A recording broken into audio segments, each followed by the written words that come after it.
Hindi pa rin lubos maisip ni Marilu at ng kanyang mga kaanak na ang sanay tahimik at masayang bakasyon sa Pangasinan ay hahantong sa isang trahedya.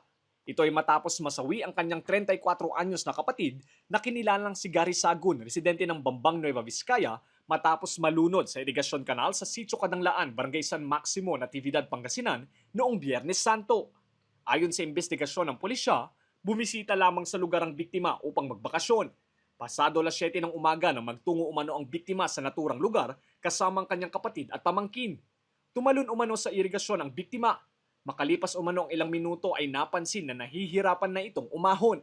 Sinubukan pa nitong humingi ng tulong, gayunman, naanod ito at tuluyan ng hindi nakaahon. Makalipas ang 20 minutos ay naiahon ang biktima. Isinugod pa sa paggamutan ng biktima, ngunit idiniklara itong dead on arrival. Yung mga bystander doon, tinulungan at naihahon yung kwan. At ganun din, yung mga responding police at saka BP personnel, tinakbo ka agad sa EPDH para makuha ng paunang lunas. Pero unfortunately, dineclare po ng attending physician niya na dead on arrival. Hindi safety talaga na maligo kasi walang pagkapitan. Dapat sana po bawal po ang kondon, kaya lang wala pong warning sign yung kondon. So nasabihin po namin sa ating local chief executive at saka sa MDR, nagagawa po sila ng ordinansa para bawalan yung pagligo doon sa mga irrigation canal. Ayon sa mga kaanak ng nasawi ay marunong namang lumangoy ang biktima, subalit may iniinda itong sakit sa baga na isa umano sa tinitingnang dahilan ng pagkalunod ng biktima. Labis ang kanilang pagdadalamhati. Hindi po ba siya marunong lumangoy? Marunong naman sir, pero may sakit kasi siya sa baga. Sakit sir, natanggapin. Di Webes ajay, na pag kami nagpipinik ijay. Tapos idikuan, kabigatan na. Agawid kami kumati parbangunan. Kaso lang, kunana mo dati lakay ko. Tuno al-al daw tayo to agawid dun kunana. Tamo ko lang umay kami lang agpasyar. Awang mo ti imbaga na nga agdigo suman nga kwa.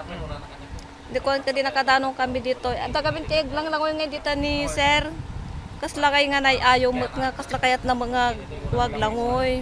Kung katapang ko pi ayaban da giti kakabsat ta ko na paglikod ko lang garo kanu sir ko timbapugan. Bima ba dito yun ni? Isang nakaahon na. Naglanglangoy pa yung makano sir nga nagpapaanod. Siguro di marigata na nga bumababan. Nga kasla bumigay di kwanan. Na atakin nga kwan. Kuna na kano dyan ti kabsat ko. Isalakan nakman kuna na kano nga anya nga ti amok mo ti kamo amok langoy kuna na di kabsat ko nga maysa. Hinayaban na mo kano dati ni lakay. Limangoy mo di lakay hana mga kaya. At di kabsat ko nga maysan tapos saruno dadagi angkel kon. Linangoy damot. Diyan ti nagkuan na nga kwa banda giant sir. Limnod isunan. Ayon sa datos ng Pangasinan Police Provincial Office, nakapagtala ng 2 kaso ng pagkalunod sa probinsya ngayong Semana Santa mula March 29 hanggang April 6, 2026. Mas mababa ito kumpara sa 4 na kaso na naitala noong nakaraang taon.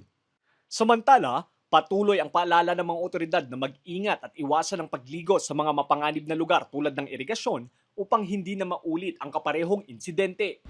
Lalong-lalo po sa malapit sa area ng mga irrigation canal, na wag po sana tayong maligo doon kasi para maiwasan po ang ganong insidente. Kasi wala pong sapat na safety measure po doon. Lester Narag, Balitang, Solid North.